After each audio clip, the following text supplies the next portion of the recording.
नाज़रीन, किस्त का आगाज कुद्स से होता है, जहां लाड गाए जातलियोन को एबलिन हासिल करने के बाद मेला के जरिए केरक कल्ले तक पहुंचने का रास्ता बता रहा होता है। उसके बाद शाम में यारोकी नूरालदीन से शिकायत करता नजर आता है कि सलाहुद्दीन के ज्यादा रहम दिल होने की वजह से वो मिस्र के लिए मुनासिब नहीं। नूरुद्दीन उसकी बुला जवाज शिकायत सुनने के बाद उसको हरीम किला सौंपने का फैसला करते हैं, मगर वो इस किले के लिए भी किसी अयूबी का इंतखाब करने का मशूरा देकर वहाँ से जाने लगता है। सुल्तान उससे कहते हैं कि उनका बेटा मुल्क सालेह इस्माइल उसके पास इमानत है। दूसरी जानिब सलाहुद्दीन काजी फाजिल से कहते हैं कि खलीफा को मुलाकात का पैगाम दिया जाए। वो उससे मिस्र के लोगों पर होने वाले जुल्म पर खामोशी अख्तियार करने पर सवाल करेंगे। वहाँ जौहर खलीफा को सलाहुद्दीन की फातिमी रियासत में अहल संत की आबादी की मंसूबा बंदी, खलीफा के लोगों की बरतरफी और गुलामों के मुहाफिज के कत्ल के बारे में बताता है। काजी फाजिल दाखिल होते हैं तो वहाँ जौहर को देखकर गुस्से से उसको घूरने लगते हैं। काजी फाजिल खलीफा को उसकी हकीकत बताते हैं, मगर खलीफा चला उठता है कि अब वो उसकी हिफाजत में है। वो काजी फाजिल को सलाहुद्दीन की चमचागिरी करने से बाज रहने की तलकीन करता है, जिस पर काजी फाजिल उसको सलाहुद्दीन की मुलाकात का पैगाम देकर वहाँ से चले जाते हैं। जबकि खलील सलाहुद्दीन को सुल्तान की तरफ से आया खत देता है,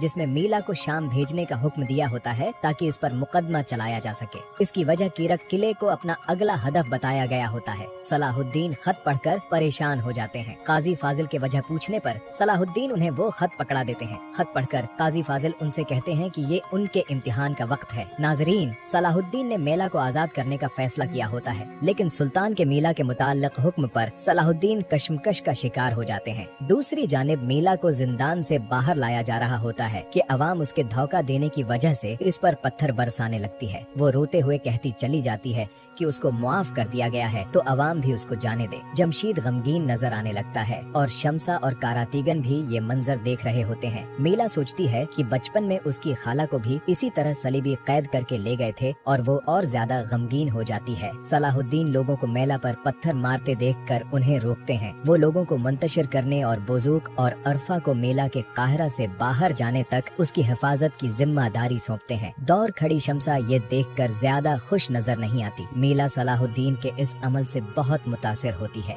मेला को भेजने के बाद सलाहुद्दीन शमसा की तरफ बढ़ने लगते हैं तो शमसा गुस्सा दिखाती हुई वहाँ से चली जाती है। इधर शाम में नूरुद्दीन और उम्र मिला यारोकी की सलाहुद्दीन के लिए बेजा नफरत को मिस्र के तख्त के लिए उसका लालच करार देते हैं, जिस पर मौदूद कहता है कि उसको वैसी ही खुद आत्मादी की जरूरत है जैसी सुल्तान सलाहुद्दीन के लिए दिखाते हैं। दूसरी जानिब मिस्र के वाक़ये के बाद उमारले बालन को जिंदान में बंद करने का हुक्म देता है, लेकिन अपनी बेटी की दरख्वास्त पर अपना फैसला वापस ले लेता है और उसे वहाँ से जाने का कहता है। कुछ देर बाद बालन और मार्कुस सहरा में घोड़े दौड़ाते जा रहे होते हैं कि मार्कुस के पूछने पर बालन बताता है कि वो यूरोप नहीं बल्कि एबलिन जाएंगे। एबलिन पहुँचने के बाद मार्कुस एक लोहार को मुखातब करता है। वो लोहार मार्कुस से कहता है कि आखिरी इतला के मुताबिक तो मार्कुस इस बजदल बालन के साथ था जो जरूरत पड़ने पर अपने लोगों को छोड़कर चला गया। ये सुनने के बाद काले चौगे में मलबूस बालन उसके सामने आता है और उससे कहता है कि वो हक बजानिब है, लेकिन उसको अब एबलिन के लिए एबलिन के लोगों की जरूरत है और वो एबलिन के बाहर अपने लोगों का मुंतजर रहेगा। मिस्र में जातलियून मेला का इंतजार कर रहा होता है कि अरफा उसको वहाँ छोड़ने के लिए पहुँचता है। इसको देखते ही जातलियून को अपना वो बहादुर सिपाही रॉबर्ट याद आ जाता है जिसे अरफा ने मैदान जंग में जहन्नम रसीद किया था। वो एक बार फिर अरफा को मुकाबले के लिए लिलकारता है। अरफा घोड़े से उतरने ही लगता है कि मीला जातलीवन को जल्द केरक कल्ले के लिए निकलने का कहती है। अरफा साथियों समेत वापस मर जाता है और जातलीवन मीला से माजिरत करता है कि वो सलाहुद्दीन को उसके सामने पेश करने का वादा न पूरा कर सका, लेकिन मेला उसको नजरअंदाज कर देती है। दूसरी जानिब शाम में नूरुद्दीन सलाहुद्दीन की तरफ से मिला खत पढ़कर आग बगोला हो जाते हैं, जिसमें मेला की जलावतनी का जिक्र किया गया होता है। नूरुद्दीन इस गुस्ताखी पर मौदूद को फौरन मिस्र जाने का हुक्म देते हैं, लेकिन इस्फहानी और मौदूद सुल्तान को तजवीज देते हैं कि वहाँ जाना सलाहुद्दीन की वजारत के लिए मुनासिब नहीं होगा। ये सुनकर नूरुद्दीन मौदूद और इमाद को केरक कल्ले के रास्ते जाकर मेला को पकड़ कर लाने का हुक्म देते हैं। इधर काहिरा में सलाहुद्दीन काजी फाजिल को नूरुद्दीन की तरफ भेजे हुए खत के बारे में बताते हैं। इस दौरान बोजोक वजीर सलाहुद्दीन को खबर देता है कि बालन एबलिन को हासिल करने के लिए लोगों को जमा कर रहा है। सलाहुद्दीन ये सुनकर परेशानी से कहते हैं कि कुद्स की फतह तक बालन का एबलिन हासिल हासिल करना हमारे लिए बेहतर है, लेकिन जातलियोन और लाड गाय का इख्तिदार का लालच इसके लिए खतरनाक साबित हो सकता है। दूसरी जानिब करातीगन महसूलात के तौर पर वसूल होने वाले सोने के सिक्कों से भरा हुआ संदूकचा सलाहुद्दीन के सामने पेश करता है। करातीगन तहसीलदारी के काम से खूब लुत्फ अंदोज हो रहा होता है। एक मंजर में मिस्र के अमीर तरीन ताजिर खाना खा रहे होते हैं कि एक दूसरे से कहते हैं, सलाहुद्दीन को सिखाना होगा